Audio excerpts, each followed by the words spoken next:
cold open, the Queen Rome could not understand. Everyone remembers Cleopatra as a beautiful queen, the woman who seduced Caesar, the lover of Mark Antony, the Egyptian ruler who brought Rome to its knees. But that version is too simple, too convenient, and maybe exactly what Rome wanted the world to remember. Because Cleopatra was not dangerous because she was beautiful. She was dangerous because she understood power. She was born into a kingdom already bleeding from the inside, a dynasty weakened by betrayal, a throne surrounded by enemies, a country trapped between independence and Roman control. Egypt was rich. Egypt was ancient. Egypt was sacred. But by Cleopatra's time, Egypt was also vulnerable. Rome did not need to conquer it with fire at first. Rome could conquer it with debt, with alliances, with soldiers, with men who smiled like protectors and acted like owners. And Cleopatra saw it clearly. If Egypt stood alone, it would fall. So she did the one thing her enemies never forgave. She made Rome need her. First Caesar, then Antony, then Octavian. To some, she was a seductress. To others, a manipulator. But behind the Roman rumors was a queen fighting a desperate political game. Every alliance was a risk. Every romance was a weapon. Every choice could save Egypt or destroy it forever. So the real question is not whether Cleopatra loved Rome's most powerful men. The real question is darker. Did Cleopatra use Rome to save Egypt? Or was Rome always using her? Welcome to Behind the Throne. This is the story of Cleopatra, the queen who used Rome to save Egypt. Chapter 1: Born into a dying dynasty. Cleopatra was not born into peace. She was born into the Ptolemaic dynasty, a Greek Macedonian royal family that had ruled Egypt since the death of Alexander the Great. For almost 3 centuries, her ancestors sat on the Egyptian throne. They wore Egyptian crowns. They built Egyptian temples. They presented themselves as pharaohs. But behind the image of divine rule was a family famous for something much darker: rivalry, incest, murder, civil war. The Ptolemies did not simply inherit power. They fought for it from inside their own bloodline. Brothers married sisters. Sisters turned against brothers. Mothers plotted against children. Children rebelled against parents. In that world, family was not safety. Family was danger. Cleopatra learned this early. She was intelligent, educated, and unusually prepared for rule. Unlike many of her predecessors, she is believed to have learned the Egyptian language, which mattered deeply in a kingdom where the ruling dynasty was Greek, but the people were Egyptian. That detail tells us something important. Cleopatra was not content to sit above Egypt. She wanted to speak to it. She wanted to belong to the land she ruled. But belonging was not enough, because Egypt no longer existed alone. By the time Cleopatra came of age, Rome had become the force every kingdom feared. Rome could decide who sat on foreign thrones. Rome could protect kings. Rome could remove them. And Rome had already placed its shadow over Egypt. Cleopatra inherited not only a crown. She inherited a crisis. A kingdom rich enough to tempt Rome, but weak enough to be swallowed by it. Chapter 2: A queen with enemies in her own palace. Cleopatra became queen while still very young, but she did not rule alone. According to Egyptian royal tradition and Ptolemaic politics, she was expected to rule with her younger brother, Ptolemy XIII. He was not simply her sibling. He was also her co-ruler. And in the brutal logic of her dynasty, that made him her rival. At first, Cleopatra tried to assert herself. She issued orders. She presented herself as ruler. She made decisions in her own name. But power attracts enemies. And in Alexandria, the palace was full of men who did not want a young queen controlling Egypt. Advisors around her brother pushed against her. Court factions formed. Her authority was challenged. And eventually, Cleopatra was forced out. Think about what that meant. She was a queen without a palace, a ruler without control of her capital, a woman surrounded by men who believed they could remove her and survive. But Cleopatra did not disappear. She regrouped. She gathered support. She waited for the moment when the game could change. And then Rome gave her that moment. Because while Cleopatra and her brother fought over Egypt, Rome was fighting over itself. Julius Caesar had defeated Pompey in a Roman civil war. Pompey fled to Egypt, hoping for shelter. But the Egyptian court made a fatal decision. They killed Pompey. They thought Caesar would be pleased. He was not. When Caesar arrived in Alexandria, he came as the most powerful Roman in the world. And suddenly, Cleopatra understood something. Her throne could not be won by Egyptian politics alone. It would be decided by Rome. So she needed to reach Caesar before her enemies did. And according to the famous story, she found a way to enter his presence secretly, hidden inside a rolled carpet or bedding. Whether every detail of that story is true or embellished, its meaning is unforgettable. Cleopatra did not wait to be invited into power. She smuggled herself into the room where power was sitting. And Caesar noticed. Chapter 3. Caesar was not just a lover. The story is often told as romance. Cleopatra enters. Caesar sees her. He is captivated. Egypt changes forever. But that is too shallow. Caesar was not a foolish man controlled by beauty. He was a general, politician, strategist, and survivor of Roman civil war.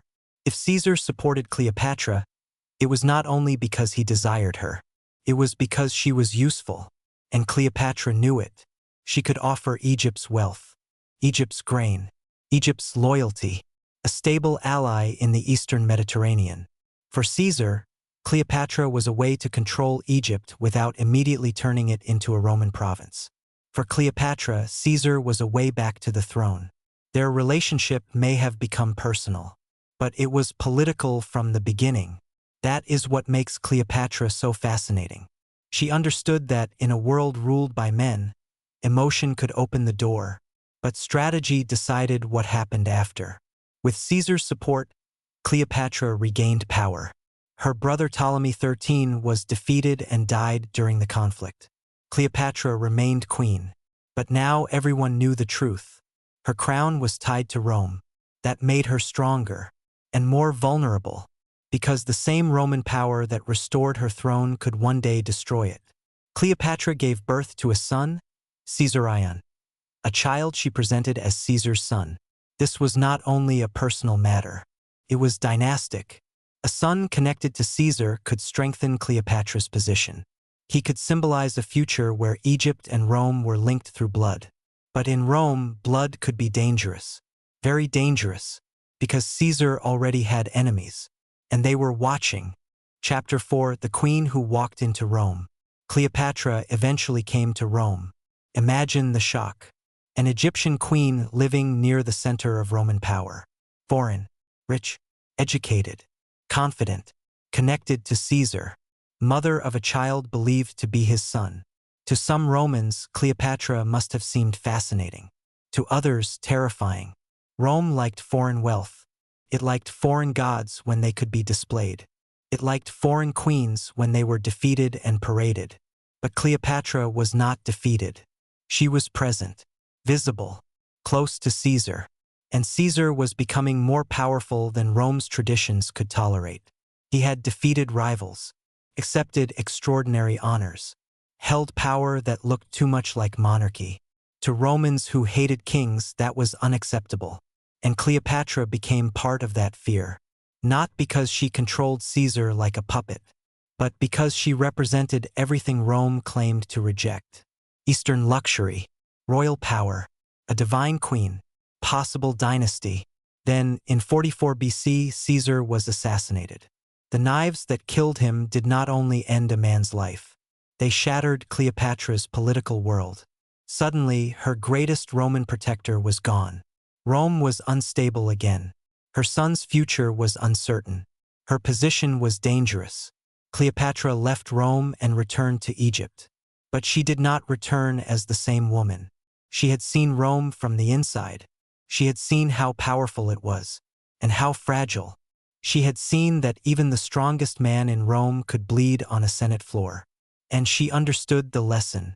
Rome was not one power. Rome was a battlefield. And if Egypt was going to survive, Cleopatra would have to choose the next man very carefully. Chapter 5. Mark Antony and the Second Gamble. After Caesar's death, Rome did not become peaceful. Fractured. Power passed into the hands of men who claimed to avenge Caesar while secretly fighting over his inheritance. Among them were two figures who would shape Cleopatra's fate: Mark Antony and Octavian. Mark Antony was experienced, charismatic, military, emotional, and dangerous. Octavian was young, calculating, patient, and far more ruthless than many first believed. At first, Antony seemed like the more obvious power. He had been close to Caesar. He had military prestige. He controlled parts of the Roman world. And he needed the East. He needed wealth. He needed ships. He needed support. Cleopatra had all three. When Antony summoned Cleopatra to meet him, he expected obedience. He expected a client queen. He expected Egypt to answer Rome. But Cleopatra did not arrive like a servant. She arrived like a goddess. Ancient sources describe her entrance as theatrical, luxurious, overwhelming. A queen presenting herself not as someone begging for favor, but as someone whose favor was worth winning. That was Cleopatra's genius. She understood performance. She understood symbols. She understood that rulers are not only obeyed because of armies. They are obeyed because people believe in the image. With Antony, Cleopatra did not just negotiate. She created a world of wealth, pleasure, power, myth, possibility, and Antony entered it willingly. Their alliance became personal, then romantic, then historic. But again, romance was not separate from politics. For Cleopatra, Antony was the Roman power who could protect Egypt. For Antony, Cleopatra was the queen who could fund his ambitions. Together, they became more than lovers. They became a political threat. And in Rome, Octavian was watching. Chapter 6: The woman Rome chose to fear. Octavian understood something Caesar's assassins had understood before him. Romans could be turned against a man if they believed he wanted to become a king. But Antony was popular, a Roman general, a soldier, a man with supporters. So Octavian needed a better enemy. He found one in Cleopatra. It was easier to attack a foreign queen than a Roman rival. So the story became simple. Antony was no longer a Roman hero. He had been corrupted, bewitched, ruined by an Eastern queen. Cleopatra became the perfect villain. Too rich, too foreign, too ambitious, too feminine, too powerful. Rome did what empires often do. It turned a political enemy into a moral threat. The war against Antony became a war against Cleopatra. Not just against Egypt, against seduction, luxury, foreign influence, female power. But behind the propaganda was a reality Octavian understood very well. Cleopatra was not dangerous because Antony loved her. She was dangerous because she gave Antony an alternative future. A future where Rome's eastern territories, Egyptian wealth, and dynastic ambition could combine into something Octavian could not control. Cleopatra had tried to use Rome, but now Rome was using her image, and the image was devastating. Chapter 7: Actium. The battle that decided everything. The conflict between Antony, Cleopatra, and Octavian moved toward war. And war came at Actium in 31 BC. It was not just a battle between fleets. It was the moment Cleopatra's political gamble began to collapse. Antony and Cleopatra faced Octavian's forces at sea. Their alliance was under pressure. Their enemies were disciplined. Their cause was increasingly framed as betrayal of Rome. During the battle, Cleopatra's ships withdrew. Antony followed. For centuries, people have argued about what that meant. Was it panic? Strategy? A planned escape? A fatal mistake? Whatever the truth, the result was disastrous. Octavian won. Antony's position weakened beyond repair. The myth of Antony as a great Roman commander began to die. And Cleopatra's future narrowed to one terrible question. How long could Egypt survive now? After Actium, the story becomes darker. Antony and Cleopatra returned to Egypt, but the world around them was closing in. Allies vanished. Support collapsed. Octavian advanced. And Cleopatra, who had spent her life turning danger into opportunity, was running out of both. Still, she did not simply surrender. Even near the end, she negotiated. She tested possibilities. She thought about her children. She thought about Egypt. She thought about survival. Because Cleopatra had never been only a lover in this story. She had always been a queen. And queens think about what remains after they are gone. Chapter 8: The End of Cleopatra's Egypt. When Octavian reached Alexandria, the end was near. Antony, broken by defeat and false reports, died by suicide. Cleopatra was captured, but not completely conquered. Because Octavian still needed something from her. He wanted her alive. A captured Cleopatra would be the perfect trophy. Rome had always loved triumphs. Grand public celebrations where defeated enemies were displayed before the people. Imagine it, Cleopatra, Queen of Egypt, the woman Rome had feared, dragged through the streets as proof of Octavian's victory. That would have been the final humiliation. And Cleopatra understood it. She had spent her life controlling her image. She would not let Octavian write the final scene. So she chose death. The famous story says she died from the bite of an asp, an Egyptian cobra, though the exact details remain debated. But the meaning of her death is clear. Cleopatra denied Rome the spectacle. She denied Octavian the living trophy. She lost the war. She lost the throne. She lost Egypt. But she kept control of the ending. After her death, Egypt became a Roman province. The age of the Ptolemies ended. The age of the pharaohs ended. And Rome took what it had wanted for generations. Egypt's wealth, Egypt's grain, Egypt's future. Cleopatra had spent her life trying to prevent that moment. She delayed it. She fought it. She negotiated with it. She loved through it. She gambled against it. But in the end, Rome was too powerful. And Egypt stood alone. Final chapter: seductress, strategist, or survivor. So who was Cleopatra? Was she the seductress Rome described? That is too convenient. Was she a romantic queen destroyed by love? That is too simple. Was she a ruthless manipulator who used powerful men? Perhaps. But every ruler in her world used alliances, marriages, wealth, and image to survive. When men did it, they were called statesmen. When Cleopatra did it, she was called dangerous. The truth is more interesting. Cleopatra was a ruler trapped in the shadow of a rising empire.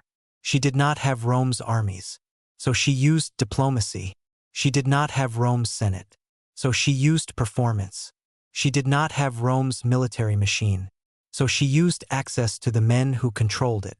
Caesar, Antony, Octavian, each represented a different version of Rome. Caesar was opportunity, Antony was partnership, Octavian was extinction, and Cleopatra tried to survive them all. She was not merely a beauty, she was a politician, a mother, a linguist, a performer, a strategist, a queen fighting for a kingdom already marked for conquest. Her tragedy was not that she loved powerful men. Her tragedy was that she ruled in a world where Egypt could no longer survive without Rome, and could not survive with it. So yes, Cleopatra used Rome, but Rome used her too.